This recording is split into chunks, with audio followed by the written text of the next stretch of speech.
আসসালামু আলাইকুম রহমতুল্লাহ। ইসলামিক বাস্তব ঘটনা ও গুরুত্বপূর্ণ শিক্ষা। হজরত উমর রাদিয়াল্লাহু আনহু ও দুধ বিক্রেতা মেয়ে।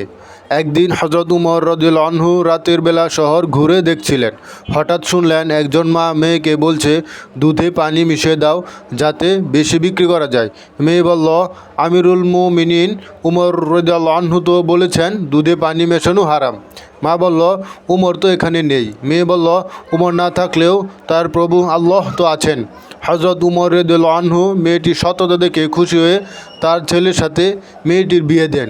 পরে সেই ঘর থেকে হজরত উমর বিন আব্দুল আজিজ রাদিয়াল্লাহু আনহু জন্মগ্রহণ করেন, যিনি ছিলেন খিলাফতের একজন উজ্জ্বল নক্ষত্র। শিক্ষা: আল্লাহ ভীতি ও সততা জীবন বদলে দিতে পারে।